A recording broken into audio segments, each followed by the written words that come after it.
Hey sports fans, Coach Nick here and welcome to B-Ball Breakdown.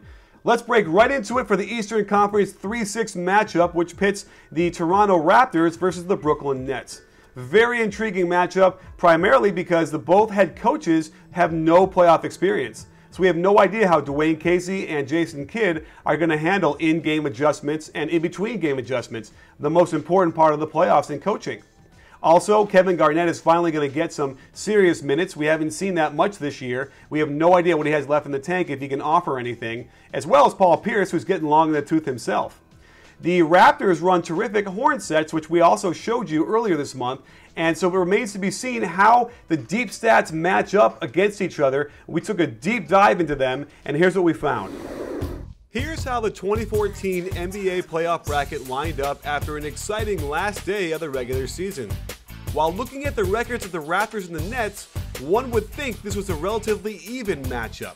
While the Nets went 24-14 since February 1st, the Raptors in that span kept pace by winning only one less game.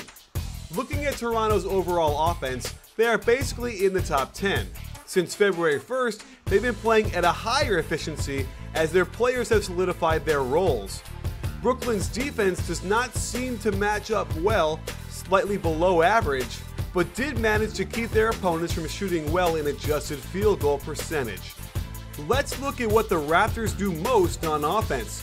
Both Terrence Ross and DeMar DeRozan lead the team in most spot-ups, with Ross being a lot more efficient in knocking these shots down. However, Kyle Lowry is not far behind them in volume, but is an elite spot-up shooter, which will serve to put serious pressure on the Nets defense that frankly stinks at guarding spot-ups.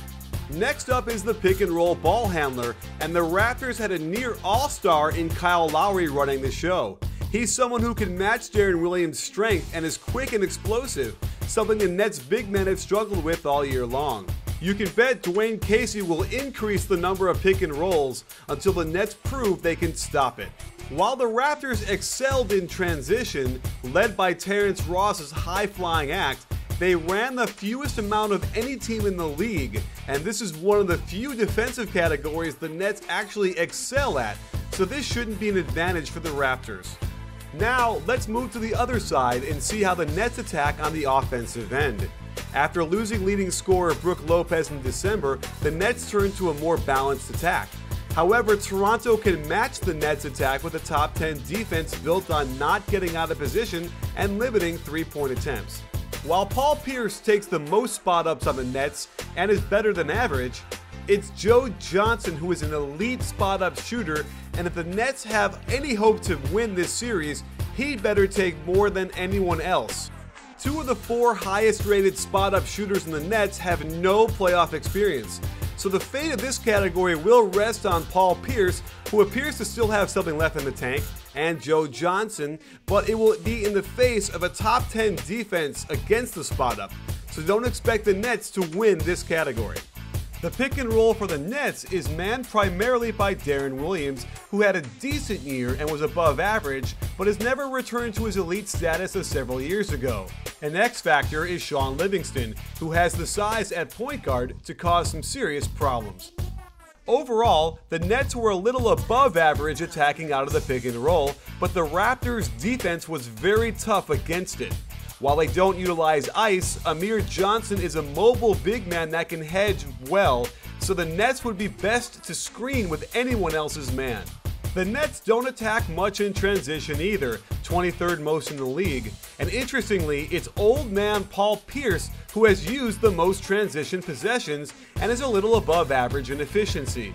However, Deron Williams is next in line and is an awful 26th percentile at it, so the Nets would be best to slow it up.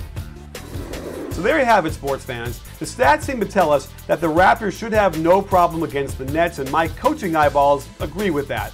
I think that they have too much to offer in the backcourt with Lowry and DeRozan. I'm not so sure Deron Williams and Joe Johnson defensively can handle that. And a lot of other young players that are running around out there for the Raptors, like Terrence Ross and Amir Johnson and Valanciunas, I think are too much to handle. The X factor for the Nets could be Mason Plumlee, who's been playing very well. If he could be effective over his head, then the Nets might have a chance, but I'm thinking that the Raptors will win this in 6. Well, lots more coming up. Make sure to follow us. We'll be live tweeting a lot of these games, offering great analysis there, plus breaking down playoff games and doing more playoff previews and all sorts of stuff. So don't miss it. Follow us, like us, all that stuff. And don't forget, at B-Ball Breakdown, we're not a channel, we're a conversation. You in?